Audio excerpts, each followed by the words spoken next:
에, 우리가 하나님을 믿는 저와 여러분들에게는 많은 것들을 수용하고 또 우리 함께하는 그런 우리가 자세를 가져야 됩니다. 내 생각과 내 기준은 누구나 다 있는 거지요. 우리가 거기에 머물러 있으면은 하나님의 큰 일을 볼 수가 없어요.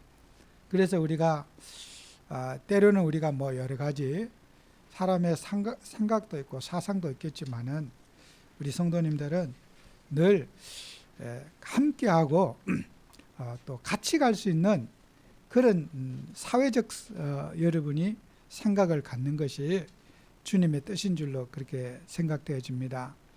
또 분열시키거나 또 파괴하거나 이런 것은 그것은 결코 하나님의 뜻이 저는 아니라고 봐지고요. 우리가 성경 말씀에 갈라디아 2장 22절에 보면은 성령의 열매는 사랑과 희락과 화평과 온유와 절제와 화평과 또 여러 가지 그 9가지 성령의 열매에 대해서 말씀을 하고 있습니다.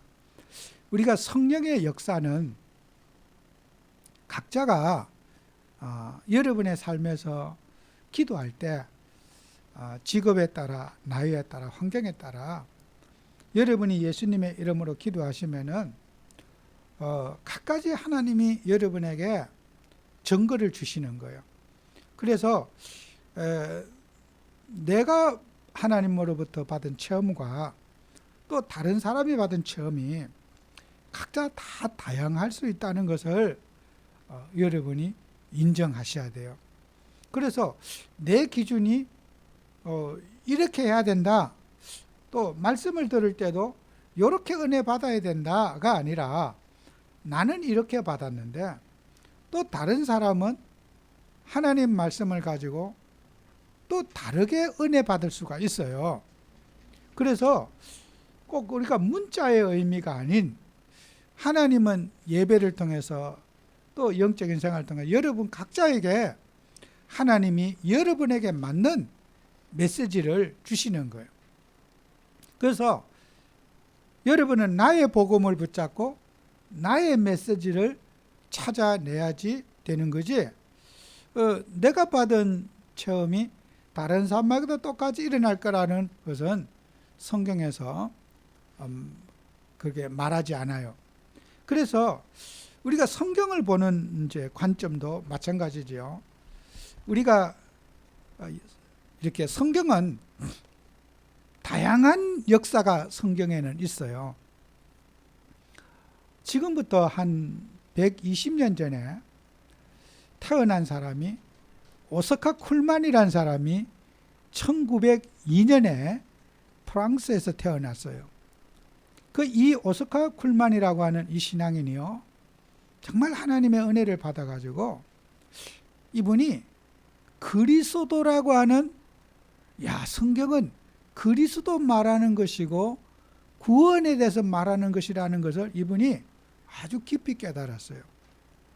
성경을 해석하고 성경을 볼 때 우리는 그리스도의 관점에서 성경을 봐야 되고 그리스도의 눈으로 성경을 봐야 된다는 것을 이분이 깨닫고는 이분이 이 복음을 외치기 시작했어요.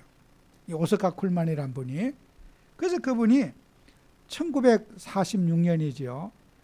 44살이 되는 그때에 책을 하나 쓰는데 그리스도의 시간이라고 하는 책을 써냈어요.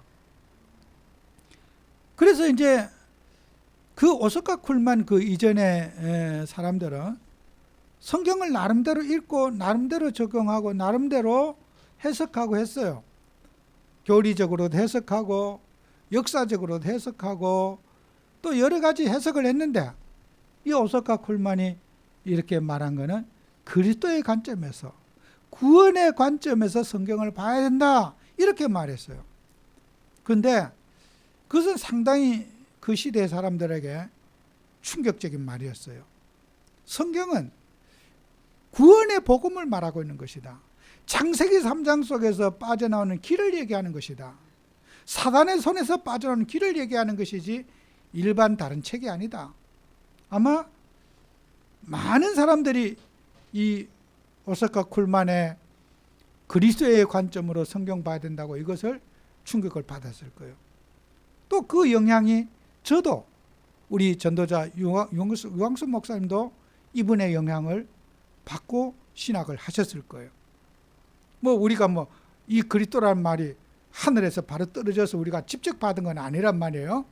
누군가를 통해서 이 그리스도를 알게 되고 이렇게 성경 보는 것을 우리가 해석하게 되었다는 거죠. 뭐 우리가 다락방이 그리스도 창시자다, 그런 말은 말 안 되는 소리죠. 누군가는 그리스도를 알려준 사람이 있을 거 아니에요. 알려준 지도자가 있을 거 아니에요. 그죠? 내가 기도하는데 갑자기 뭐 떠올라가지고 그렇게 신비적으로 나타났다, 그런 기회가 있겠습니까? 그래서 우리 한국의 이 그리스도의 관점으로 성경을 봐야 된다는 신학이 언제 들으냐면요, 얼마 되지 않았어요. 1980년대에 이 미국에서부터 이 오스카 쿨만이 프랑스 학자인데 미국의 신학교에 학장이 되고 거기서 일하시면서 미국에서 이제 우리나라에 이제 이 신학이 수입돼서 1980년대에 왔어요. 그래서 상당히 지금까지 우리 한국의 신앙이 숫자적으로는 많이 감소했지만은 질적으로는 성도님들이 예수님을 찾아가는 아주 중요한 계기가 되었어요. 과거에는 신비적으로 막 기도원에 가서 눈 감고 주여 아버지하고 막 열광적으로 기도하고 금식하고 막 그런 우리가 열정적인 신앙이 끊어졌다고 해서 우리 한국교회가 몰락하거나 신앙이 망한 것이 아니라 내적으로는 우리의 신앙이 견고해지고 있어요.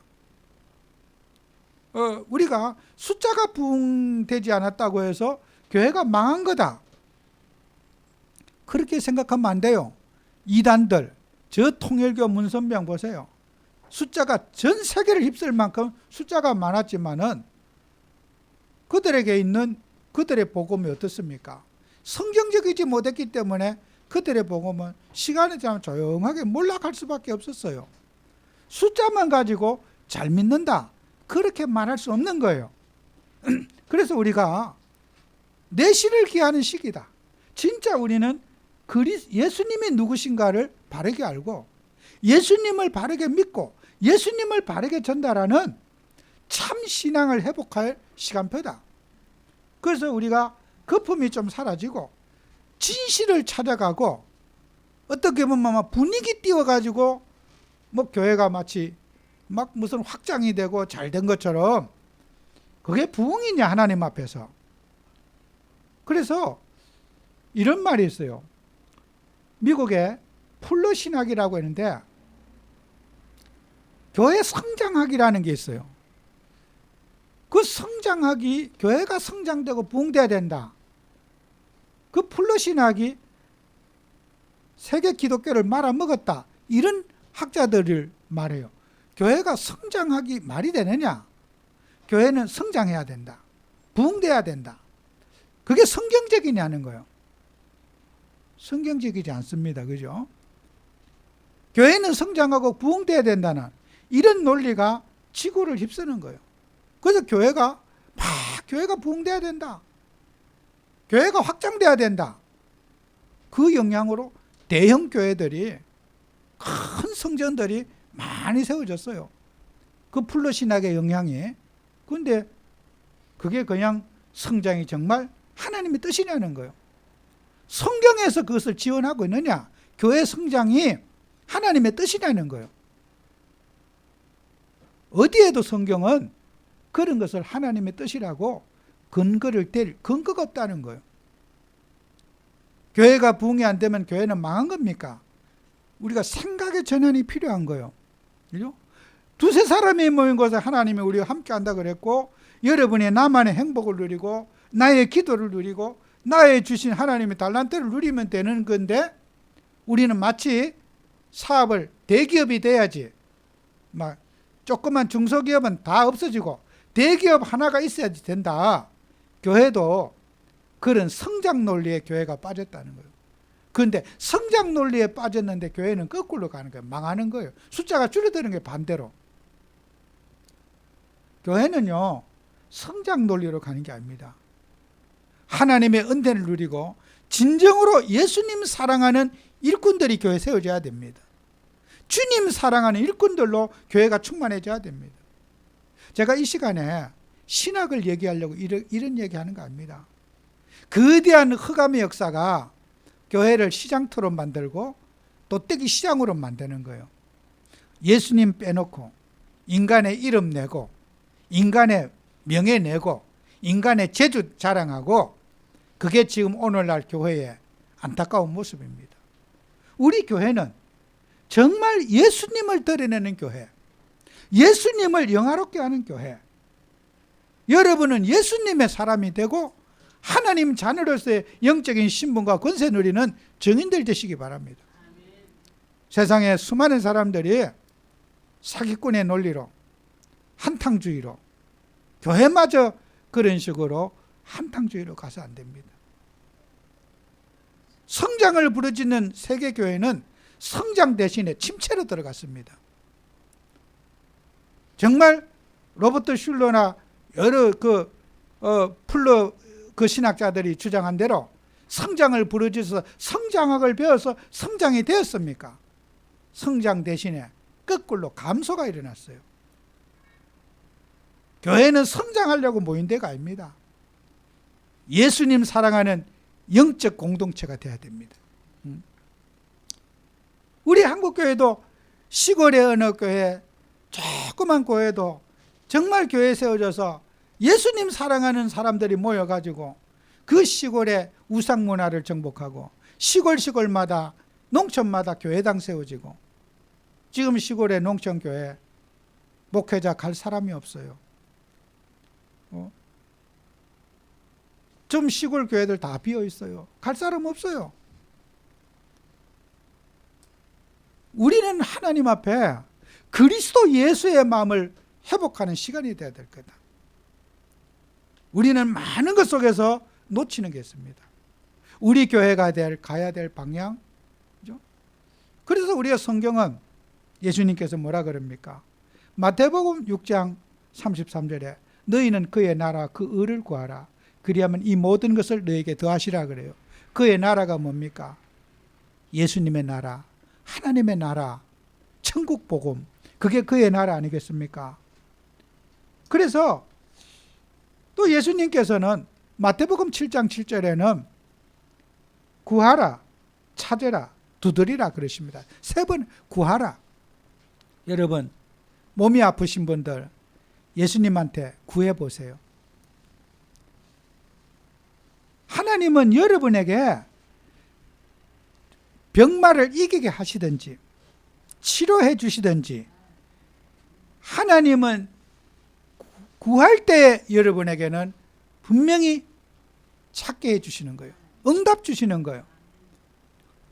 뭐 그런 육신적인 기도를 해야 되느냐? 로버트 쿨만 목사님이, 오스카 쿨만 목사님이 그렇게 구속사적으로 그리스도 관점에서 봐야 된다. 구원만이 다다. 구원이 다다. 맞는 말씀입니다. 저도 그렇기를 원해요. 그런데 우리가 현실에 일어나는 말 못할 사정, 어려움, 인생의 갈등, 여러분의 심령에 마음 아픈 거, 여러분 주님 앞에 구해보세요. 우리 예수님이 구할 일이 있기 때문에 구하라 그러지 않았겠어요? 여러분 인생에 답답한 거 우리 주님의 이름으로 구하라. 그죠? 구하는 이에게 하나님이 주실 것이라는 거예요. 여러분 예수님한테 구해봤습니까? 답답한 거, 말 못할 사정, 인생의 어려움. 정말 전도만을 위해서 우리가 기도하라 그랬습니까? 성경은 전도만 놓고 기도하라 그랬습니까? 우리 예수님은 그렇게 말하지 않았어요. 여러분이 힘들고 어려운 거 엄밀히 보시는 하나님 앞에 구해보라 그랬어요. 무엇이든지 기도해보라. 그죠? 요한복음 14장에 그 많은 강조가 있잖아요. 내 이름으로 무엇이든지 기도하면 내가 시행하리라. 14장 14절에도 그랬잖아요. 그런데 우리는 전도를 위해서도 기도 안 하고, 내 인생에 답답한 걸 놓고도 기도 안 하고, 인생에 낙심하고 절망하고 살 때가 얼마나 많습니까? 여러분은 주님이 여러분을 구하고 찾고 두드리기를 지금도 기다리고 계십니다. 성경적이냐 아니냐는 따질 거 없어요. 무조건 기도해 보시기 바랍니다. 무조건 주님은 여러분에게 응답 주십니다. 각자의 처한 현실, 각자 있는 현장에서 여러분이 기도해 보십시오. 반드시 하나님은 여러분이 구하는 기도에 응답 주시는 하나님이십니다. 우리는 많은 사람들이 기도가 무슨 공식이 있는 줄 알아요. 틀린 거예요. 그런 신학자들의 논리지, 현실에 당한 어려움과 문제를 주님과 의논해보고 주님과 상의해보는 것이 하나님 자녀의 누림인 것입니다. 여러분, 신학자들의 논리에 속으시면 안 돼요. 우리 예수님의 자녀들이 기도하면은 무엇인지 주님이 응답하시고, 여러분에 맞게 주님이 위로해 주시고, 여러분이 적용할 수 있도록 하나님이 성령이 여러분에게 역사하십니다. 또 우리 교회도 마찬가지요. 우리 교회 시간표대로 여러분과 제가 기도하시면은 이 교회에 주님이 필요한 대로 주님이 역사하십니다. 부족함이 없도록 여러분의 인생을 축복하시는 분이 우리 예수님입니다. 그래서 여러분을 하나님의 자녀로 삼으신 거예요. 그래서 여러분이 당하는 문제 있잖아요. 그게 기도 응답의 기회가 되는 거예요. 문제 없는 사람은 기도할 일이 없어요. 오늘 신랑 예수님께서 이런 비유를 하셨잖아요. 신랑이 함께 할 때는 금식 기도할 필요가 없다.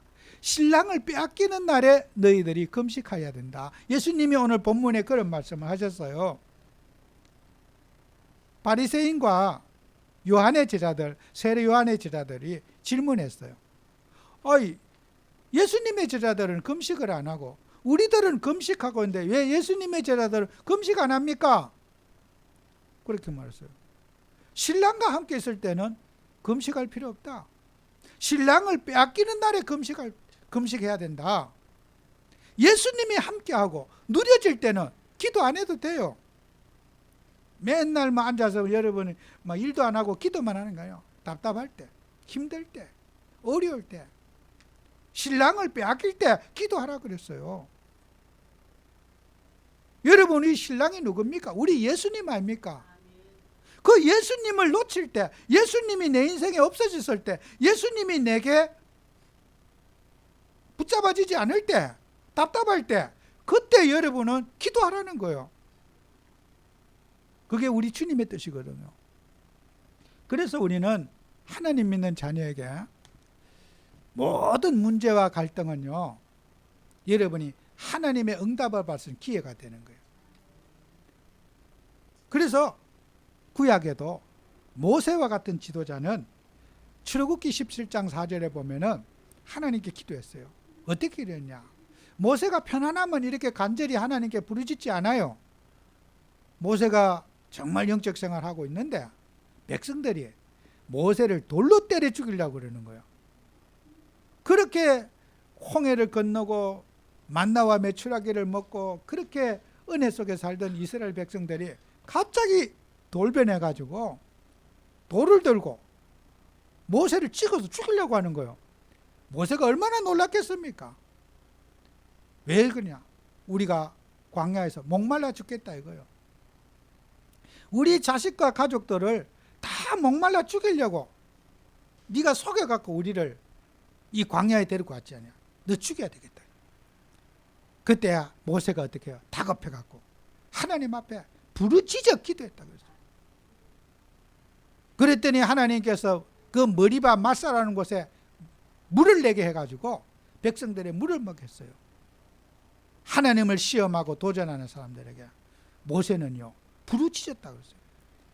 여러분이 하나님 믿으면서요, 편안할 때 누가 부르짖을 사람 누가 있겠습니까? 답답하고 힘들 때, 어려움 때, 너무 힘들고 답답하면요 말이 안 나와요. 여러분이 진짜 답답할 때요. 그래 옛날에는 속 터져고 억울하면요 이게 문자적으로 말이 안 나와. 그래서 옛날 사람들은 가슴에 상처받고 억압된 사람들을 산기도를 시키는데, 교회 와서 기도할 때는 주여 삼창을 시키는 거야. 그래서 기도 시작 그러면 주여 3번 합시다. 우리 복음운동 초창기에 그렇게 했어요. 지금은 통성기도 시작하면 주여 삼창 그러면 주여 3번 부르고 그렇게 기도 시작했어요. 왜? 속이 너무 꽉 찼고 이게 기도가 말로 입이 굳어갖고 나오지를 않는 거야. 그래서 일단 답답한 마음을 털기 위해서 기도를 꽉 주여를 외치고 3번 외치고 기도를 시킨 거야. 그 정도로 속에 가스가 꽉 찬 상태에서 교회 성도들이 교회에 오셨어요. 기도로 우리의 응어려진 가슴을, 이게 막 맺힌 가슴을 풀려고, 그 가슴의 한과 슬픔과 여러 가지 억압을 기도로서 마음을 풀어보려고. 그래서 옛날에 어른들이 교회 기도할 때 주여 삼창을 부르짖게 한 거예요. 마음의 가스를 뽑아내고 기도하게 하려고. 여러분요, 모세가요 왜 하나님 앞에 그렇게 간절하게 부르짖겠습니까? 인생의 위기, 돌 맞아 죽을 위기가 있을 때 그냥 점잖하게 기도했겠습니까? 그렇지 않을 거예요. 너무 답답하니까 체면 차릴 기회도 없는 거예요. 하나님 앞에 부르짖어 주님 앞에 기도한 거예요. 여러분 인생에 부르짖을 기회가 있는 게 축복이에요. 숨도 못 쉴수록 답답한 환경, 그때 주님을 만날 수 있는 기회거든요. 인생의 어려움과 문제 속에서 여러분은 기도로서 여러분의 어려움을 축복의 기회로 만드시기 바랍니다. 그게 하나님의 뜻이에요. 모세가 뭘 잘못해서 그렇습니까? 하나님이 모세와 이스라엘 백성들에게 증거 주시게 한 방법이 아니겠습니까? 코나로 인생을 모세에게 몰고 가지 않습니까? 모세만 그렇습니까? 삼손 같은 사람, 사사기에 16장 28절에 보면 삼손이요 두 눈이 빠져가지고 드릴라에게 속아서 두 눈이 빠져갖고 인생의 실패와 절망 속에서 자기가 블레셋 나라 사람들에게 조롱거리가 되고 원숭이처럼 쇠고랑에 차여가지고 그 경기장에서 삼손의 그런 망가진 모습을 박수치고 환호하고 막 삼손을 즐기고 있잖아요. 그 망한 하나님의 선지자가 망한 그 모습을 불신자들이 즐기고 박수치고 난리 났어요. 그때 삼손이 너무 분노가 치밀은 거예요. 하나님이여, 한 번만 제 인생에 역사해 주십시오. 나를 조롱하고 비난하고 저렇게 나를 장난감처럼 가져놀고 두 눈 빼가지고 나를 쇠사슬에 묶어놓고 기둥에 묶어놓고 나를 원숭이 취급하는 저들을 하나님이 한 번에 멸해 주십시오. 삼손의 기도가요 응답되었고, 삼손이 마지막에 그 기도를 통해서 그 잡고 있던 기둥이 무너져 갖고 거기에는 3,000여 명이 한꺼번에 몰살에 다 죽어버렸어요. 삼손이 살았을 때 블레셋 사람을 죽인 것보다 마지막에 하나님이 기도 응답돼서 블레셋 사람 한꺼번에 다 장례식 다 해버렸어요. 여러분요, 간절한 기도할 수 있다는 거는 복 중에 복이거든요. 여러분이 조롱거리가 됐습니까? 남에게 지탄거리가 됐습니까? 창피합니까? 얼굴이 떳떳합니까? 삼손처럼 기도해 보십시오. 하나님은 여러분이 떳떳하고 얼굴이 창피하고 망신살 뻗쳤을 때도 주님은 그리스도로 여러분에게 역사하십니다. 자존심 상한 일 있습니까? 기도하십시오. 여러분이 억울한 일이 있습니까? 분노가 있습니까? 주님 앞에 기도하십시오. 반드시 여러분에게 응답 주십니다. 우리는 성경의 많은 증인들 다 열거할 수 없이 하나님은 갈급한 영혼에게 응답 주시고 부르짖는 자에게 주님이 응답 주셨어요. 여러분이 잘 아는 다윗 어떻습니까? 다윗이요 엔게디 굴에 잘못한 것도 없는데 장인에게 미움을 받아가지고 장인이 귀신 들려갖고 사이를 죽이려고 군사를 이끌고 따다닙니다. 시편 142편 5절에 7절에 보면 다윗이 굴 속에 숨어가지고 하나님 앞에 간절히 기도하는 거예요. 잡히면 죽잖아요. 장인에게 군사에게 잡히면 다윗이 죽잖아요. 굴 속에 있는 거 발각돼도 죽잖아요. 왕이 직접 군사를 이끌고 다윗 한 명을 사이를 잡아서 죽이려고 돌아다닐 때 다윗이요 굴 속에 숨어서 하나님 앞에 기도하는 거예요. 그죠? 그때 하나님이 어떻게 했습니까? 다윗의 기도요. 여러분, 하나님은요 여러분에게 기도를 체험시키기를 원하십니다. 기도 응답을 받는 일꾼이 되기를 주님이 원하시는 거예요. 여러분의 인격이 문제도 아니고 여러분을 기도의 사람으로 하나님의 사람으로 여러분을 사용하시기를 주님 원하십니다. 정말 우리 성도님들 기도의 비밀이 있습니까? 기도의 체험이 있습니까? 기도를 나는 누리고 있습니까? 그래서 누구든지 여러분들은 하나님 믿는 여러분에게 지금부터 그럼 우리는 어떻게 기도해야 됩니까? 뭐 전도만 놓고 기도해야 됩니까? 그거는 신학자가 하는 소리요. 맞는 말을 기도하지만 틀린 말도 돼요. 여러분의 인생에 행복을 빼앗아가는 일이 있다면 주님의 이름으로 행복을 찾는 기도하시기 바랍니다. 기도의 제한을 갖지 마시기 바랍니다. 무엇이든지라고 그랬습니다. 에브리띵이라 무엇이든 어떤 것든지 하나님 앞에 기도하라. 그러면 내가 내게 응답할 것이다. 우리 하나님 자녀들은요 무슨 색안경을 껴고 자꾸 이념과 논리에 빠지지 마세요. 여러분과 제가 신학자입니까? 뭐 그 쥐꼬리만한 신학 갖고 이거는 기도는 틀리고 맞고 그렇습니까? 여러분이 틀린 기도에도 주님은 여러분에게 맞게 응답 주시는 거예요. 하나님 자녀 아닙니까? 우리 아버지 앞에 기도하는데 내가 기도 잘못한다고 하나님 벼락 내리겠습니까? 하나님은 여러분의 중심을 기도하기 전에 다 알고 계셔요. 여러분이 울어도 뭐 때문에 우는 거 주님이 다 알고 계셔요. 여러분이 속이 답답한 거 기도하기 전에 여러분의 사정을 다 알고 계셔요. 여러분이 하나님을 찾을 때 주님의 위로가 있고 주님의 축복이 있는 거예요. 그래서 우리는 어떤 그 이론에 젖어서 놀지 마시고 순수 복음 회복하시고 예수님을 뜨겁게 사랑하는 우리 교회 성도님들 되셔야 돼요. 그래서 우리 성도님들은 꼭 명심해야 돼요. 여러분은요 기도는 어떻게 해야 되는가? 개인 기도에 응답 받으셔야 돼요. 여러분이 마태복음 6장 6절에 예수님이 직접 우리에게 기도하는 방법을 가르쳐줬어요. 마태복음 6장 7장은 예수님께서 직접 우리에게 기도는 이렇게 하라 가르친 내용이 있어요. 예수님이 첫 번째 기도할 때는 문을 닫고 골방에 들어가서 기도해라. 엄밀히 보시는 하나님 앞에 네가 기도해라. 여러분 개인이요 나만의 기도를 회복해야 돼요. 엄밀히 하나님께 세상과 나눌 수 없는 일을 주님과 엄밀히 내가 토론하고 기도할 수 있는 나만의 기도 시간, 나만의 기도하는 공간, 나만의 기도 시간 회복해야 됩니다. 모든 응답은요 개인 기도를 누리느냐 못 누리느냐 여기에서 신앙생활의 성패가 결정되는 거예요. 여러분 우리 하나님 자녀들은요 개인 기도를 회복해야 돼요. 누가 보던 안 받은 여러분만의 기도 이거 없으면 신앙생활은 끝입니다. 안 됩니다. 누구라도 어떤 사람이라도 개인 기도 누리지 못하는 사람을 하나님이 쓰신 적 없어요. 예수님이 말씀하셨어요.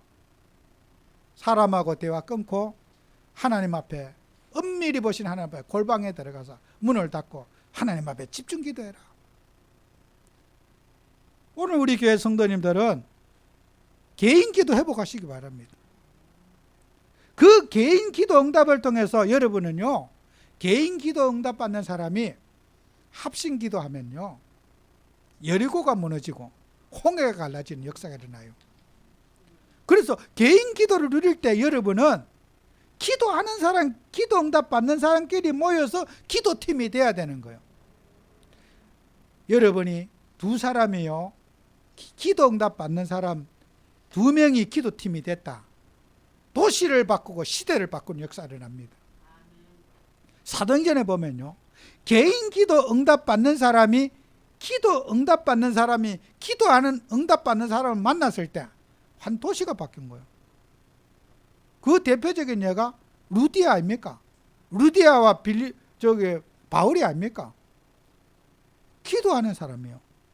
기도하는 사람을 만나니까, 기도 응답 받는 사람이 기도 응답 받는 사람 만나니까 한 도시가 바뀌는 거예요.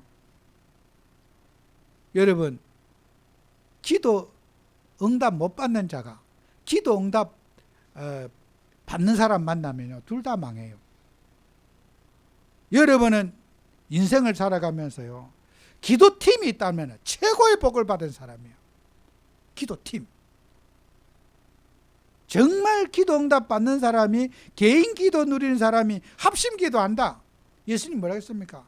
두세 사람이 내 이름으로 모인 곳에 내가 그들 속에 함께 한다 그랬어요. 예수님께서 마태복음 18장 19절 20절에 주신 말씀이잖아요. 그리고 여러분이 합심 기도의 본질이 뭔지 압니까? 교회 기도. 여러분요, 교회에서 여러분이 기도 응답 받는 사람이 통성으로 합심해서 기도한다. 기적이 일어납니다. 초대교회가 그렇게 했습니다. 초대교회가 사도행전 12장에 보면요, 그 야고보가 잡혀갖고 목에 잘려 죽고, 교회의 가장 큰 지도자 어른 베드로가 감옥에 들어갔어요. 옥에 갇혀 있는데, 그 베드로 사도가 감옥에 들어갔을 때 교회는 그를 위해서 간절히 빌더라 그랬어요. 그런데 베드로는요, 감옥에 가서 그냥 믿음이 좋아 그런지 피곤해 그런지 그냥 쿨쿨 잠들어 버렸어. 내일 아침에 날새면 죽는데 단잠을 자고 있었어요. 기도도 안 했어요. 아니, 내일 아침에 날새고 나면 깨는 날로 그만 가는데, 천국 가는 게 좋아서 그랬는지 그만 그냥 잠이 들어버렸어요. 그런데 그 시간에요, 베드로가 잠자는 그 시간에 교회는 뭐 했습니까? 간절히 기도했습니다. 성경에 12장 5절에 그때요, 옥문이 열리고 주의 천사가 베드로의 옆구리를 치면서 깨우는 거예요. 베드로가 쳐서 깨우니까 안 일어나. 이게 꿈이구나. 누가 날 깨우냐, 잠자는데. 시끄럽다고 안 났어. 그래서 천사가 발로 차버렸어. 일어나라고, 나가라고. 그런데 베드로가요, 꿈을 꾸는 것처럼 옥문이 열려 있는데 나온지를 몰랐어. 이게 꿈이겠지. 그건 어떻게 보면요, 초대교회가요, 기도의 응답을 누리는 사람이, 교회가 합심 기도할 때 사도 베드로의 영적인 배경이 된 거예요. 전도자의 배경이 되고 전도자가 일할 수 있도록 하나님이 뒤에서 기도로 밀은 거 아닙니까? 그게 초대교회가 기도운동입니다. 그죠? 어떤 베드로의 능력입니까? 아닙니다. 12장 5절에 그랬잖아. 교회는 그를 위하여 간절히 기도하더라. 그 간절한 기도를 주님이 외면하지 않으신 거예요. 그죠? 베드로는 잠만 잤다니까요. 아무것도 하지 않았어요. 그게 초대교회는 기도운동이었습니다. 기도 응답의 비밀을 누리는 사람들이 교회에 모여서 기도했던 겁니다. 우리 교회가 2021년을 보내고 새해를 준비하면서 이게 마지막 달 아닙니까? 여러분, 다른 달도 기도해야지만은 1월달보다 12월달이 더 중요해요.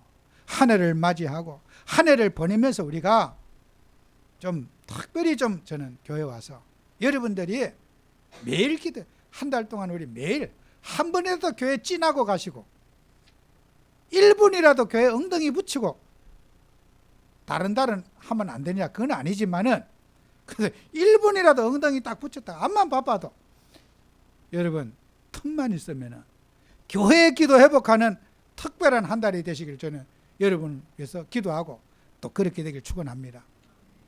여러분, 교회에 계신 하나님은 집에 계신 하나님하고 다릅니다. 교회는 기도하는 장소, 예배하는 장소이기 때문에 영적인 것들이 회복되어 있습니다. 가정에는 산만하고 집중이 잘 안 됩니다. 살림 살고 뭐 여러 가지 신경 쓸 게 많아가지고 기도에 마음이 모아지지 않습니다. 교회 기도는요, 집의 기도와 다릅니다. 여러분의 골방 기도와 다릅니다.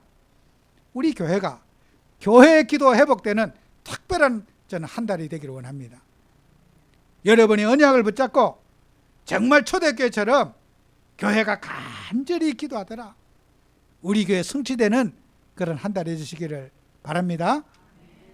그래서 우리는 하나님의 자녀는 기도를 통해서 마지막 확인하는 게 있어요. 임마누엘을 누리는 거예요. 기도를 통해서 하나님 함께를 누리는 거예요. 하나님이 나에게 주신 걸 알고, 내가 알고 하나님이 알고, 이래야지 함께가 되잖아요. 하나님이 응답 줘서 좋고 우리는 받아서 좋고, 그래 하면서 인정이 나고, 여러분이 같이 밥상에서 밥 먹을 때 그 식구라 그러잖아요. 식구, 밥을 먹는 식구, 가족이 되잖아요. 그래서 밥상에서 인정이 나요. 그래서 여러분 원수끼리도 밥상에서 밥을 먹다 보면 정이 붙어요. 밥 해주고 밥 먹다 보면, 같이 밥 먹다 보면 정이 붙거든요. 제가 이거 뉴스를 보니까 막 어떤 막 국회의원들 막 원수가 져가지고 삐져갖고 막 가방 들고 어디 시골로 가갖고 막 돌아다니는 어떤 정치인이 있어요. 그 젊은이가 나이가 얼마 안 돼서 36살인가 뿐이 안 되니까 아직도 애라 삐꺼갖고 도망가 버렸어요. 그러니까 이제 어른들이 이제 삐꾼 거 달리려고 어디 찾아다니고 가는데, 딱 그러니까 마지막 삐꾸는 걸 딱 달릴 때는요, 둘이 야 우리 밥 먹으러 가자, 일단 얘기부터 밥부터 먹자, 그러면서 그 치맥이라고 맥주 딱 한 잔 하고 우리 원샷부터 하고 얘기하자. 둘이 그래 원샷 건배하고 탁 먹고 풀었다고 뉴스에 나왔더라고. 둘이 잘 이제 화친했다고 뉴스에 나왔어. 여러분 불신자들도요, 서로 만나야지, 얼굴을 쳐다봐야지 오해가 풀려. 안 보면 오해가 생겨. 귀신 오해. 여러분 하나님과 만나고 거래하고 하면서 하나님이 사랑이 되는 거야. 기도응답을 주고받으면서 예수가 좋고 예수가 사랑되지. 기도 안 하는 사람은 예수님이 있냐? 존재가 확인되지 않아요. 복음 가진 여러분들이. 일단 우리는 하나님 만나고, 만난 여러분이 하나님과 거래를 해야 돼요. 기도응답을 주고받고 막 이렇게 돼야지 믿음이 좋아지고, 믿음이 예수를 알게 되고, 예수가 믿음을 알게 되고, 서로 막 뭐가 뭔지 모르게 여러분이 예수로 충만해지는 거예요. 그래서 우리는 성도님들은요, 종교 습관 다 뜯어곤 쳐요. 오늘 성경 말씀 있잖아요. 새 포도주는 새 부대에, 의식적으로 맨날 척척하고 연기하면서 교회 다니지 말고 연기 다 버리고 예수 앞에 세워지는 거, 그게 새 포도주는 새 부대에 넣어야 된다. 상배 조각은 헌옷은 헌옷끼리 살고 새 옷은 새 옷끼리 살아야지, 헌옷하고 새 옷하고 안 맞다. 종교와 복음은 안 맞다. 미신과 종교는 안 맞다. 예수 믿으려면 확실히 미신 시켜 우상을 다 버리고 해야지. 예수 귀신한테도 복받고 예수한테도 복받고 두 군데 복받으려고 하지 말고 한 가지를 선택해라. 이게 복음이면 복음해야지. 맨날 종교 폼 잡고 의식적으로 살지 말고 완전히 종교 내려놓고 복음 속에 들어가라. 새술은 새 부대에 새로 시작해라. 복음으로 시작하고 예수로 시작해라. 이게 오늘 우리 주님이 우리에게 주신 메시지입니다. 오늘 우리 교회가 연말을 보내면서 정말 우리는 기도의 비밀을 새롭게 누리시는 한 주가 되시기를 축원합니다. 기도합니다. 주님, 우리 남서울교회 모든 성도님들 축복하셔서 기도의 사람으로, 응답의 사람으로, 축복의 주역으로 인도하신 것을 감사합니다. 우리의 말 못할 사정과 어려움, 문제, 또 사건은 축복의 기회요, 기도 응답의 기회인 줄 믿습니다. 우리 성도님들이 기도할 수 있는 영을 부어주시고 기도의 힘을 부어주셔서 기도의 사람으로 쓰임받게 해주옵소서. 예수님 이름으로 기도합니다. 아멘.